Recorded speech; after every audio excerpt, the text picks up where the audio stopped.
Bienvenidos a Carolina Ahora. Gracias por sintonizar nuestro último show del semestre. Soy Elia Mitchell. And I'm Zoe Sinclair.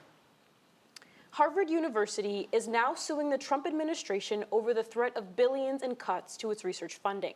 This move is a significant development in the ongoing conflict between the federal government and higher education institutions. Harvard's lawsuit pushes back against federal demands to audit professors, report international student misconduct, and appoint the outside overseer for viewpoint diversity. Harvard President Alan Garber says the government is overstepping and threatening academic freedom.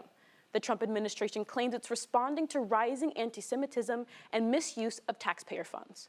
A funding freeze could impact medical research, including studies on ALS and tuberculosis. Harvard has rejected the government's demands, leading to a funding freeze of more than $2 billion in grants. From education to immigration, another focus of the Trump administration. Aaliyah, you were recently at the Mexican border. Can you talk a little bit about your experience? Absolutely. We spent 10 days in Tijuana, Mexico, near Playas de Tijuana.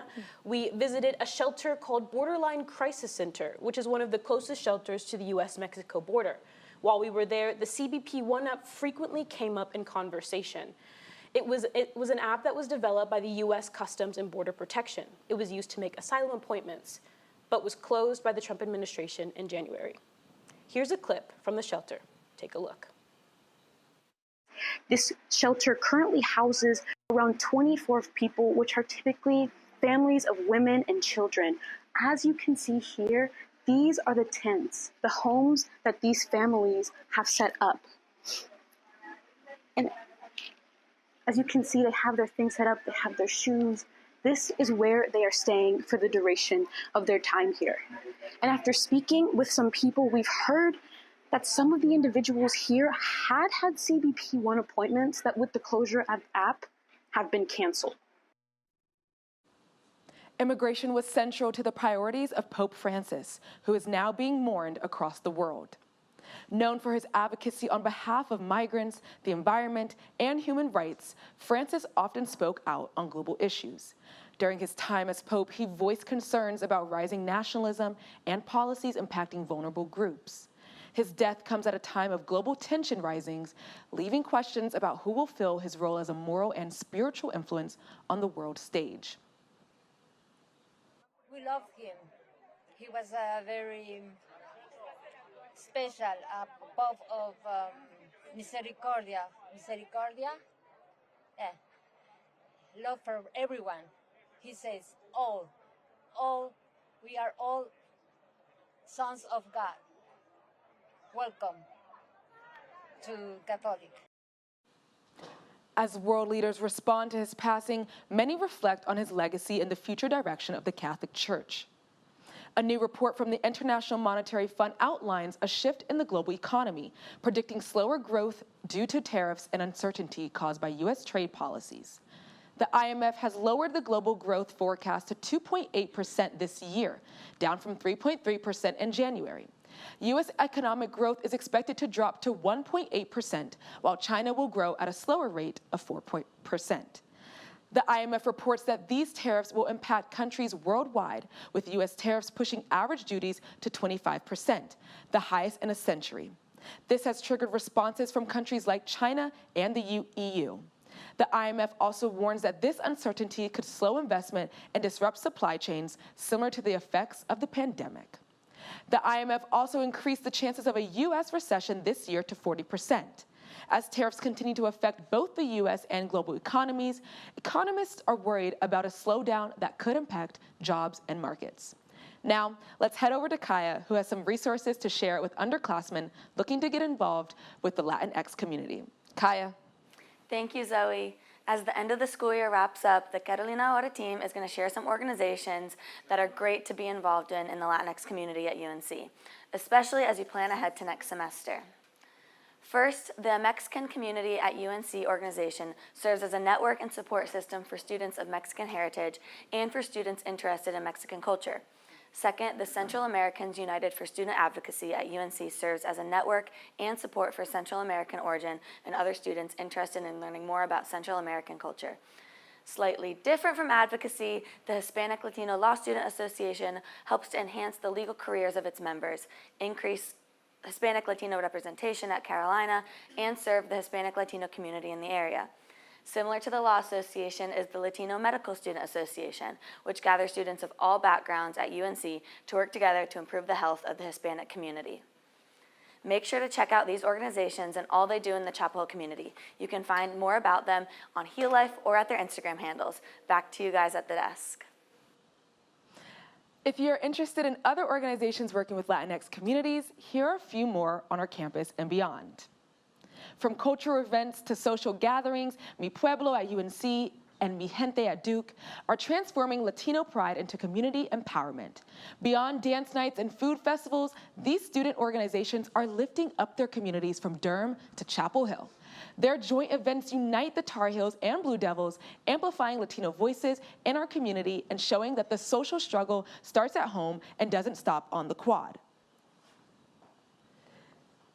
This is a very politically active campus, and so we pride ourselves in being advocates for the Latinx community as Mi Pueblo, and more specifically the Political Action Committee, to be able to just say what we have to say. So our programming is still kind of in the same vein the way it's been, where it's about celebrating our culture, but also intentionally thinking about like what spaces do people actually need right now, especially like wellness, or maybe it's just not even a formal event that we register a space for and publicize, but just sending a message in the group chat and saying, I'll be here in the Center for Multicultural Affairs on Friday if anybody wants to stop by, play cards, or just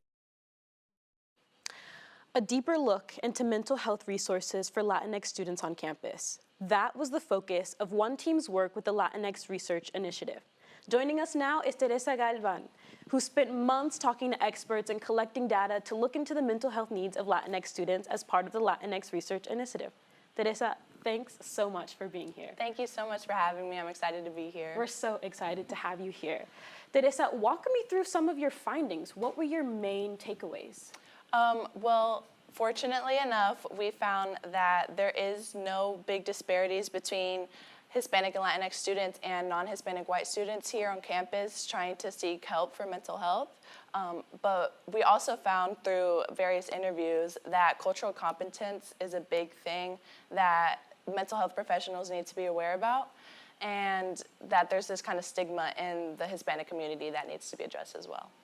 Wow, that's powerful. Thank you so much for sharing. And we also heard that you spent quite a bit of time talking to experts, including therapist Teresa Flores, the owner of Floreciendo Therapeutic Services, who provides support for so many Latinx clients. Let's take a look, and let's let our viewers take a look at a short clip of your conversation.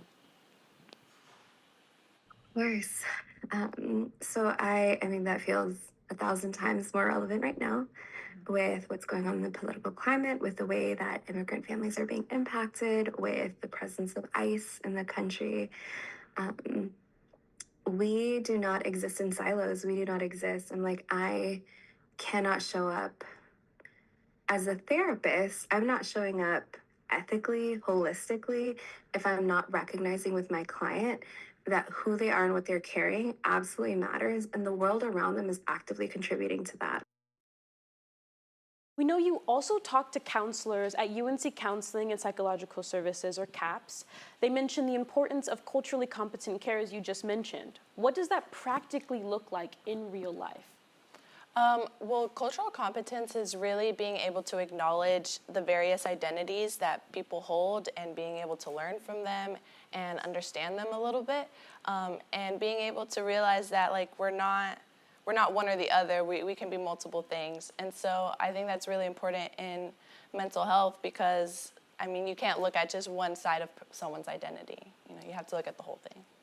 And before we let you go, what's one thing you'd like universities or even students themselves to keep in mind as we keep pushing for better health, mental health support in Latinx communities?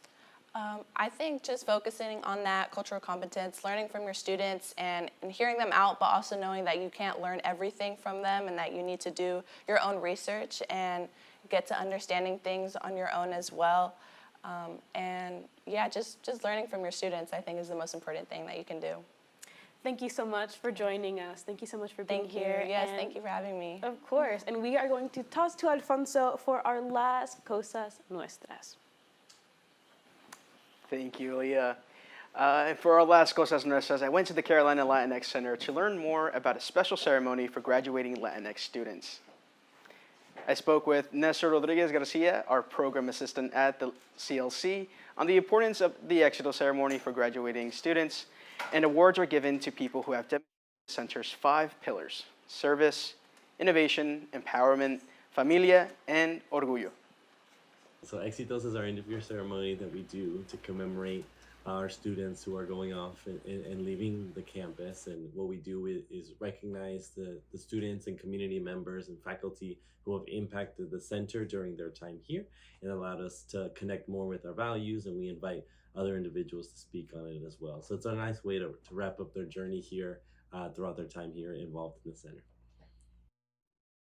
The ceremony will take place on May 8th at the Blue Zone in Keenan Stadium. There's still time for graduating seniors to register for the CLC Éxito stall and RSVP. The new deadline is tomorrow by 5 p.m. And speaking of graduating seniors, I spoke with some Tar Heels to see what they'll be up to after May 10th.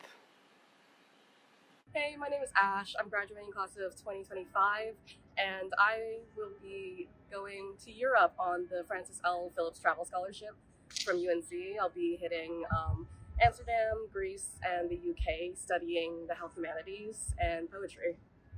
Hi, I'm Luna, and after graduation, I'll be attending the Kenyan summer writing program over the summer, and then I'll be taking a gap year and applying to MFAs for grad school.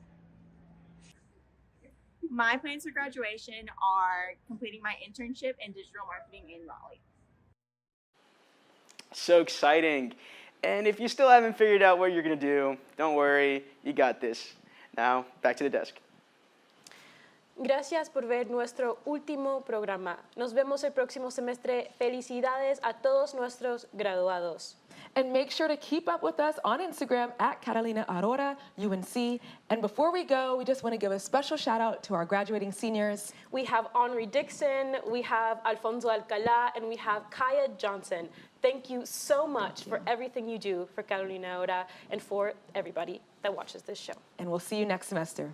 Bye. Bye.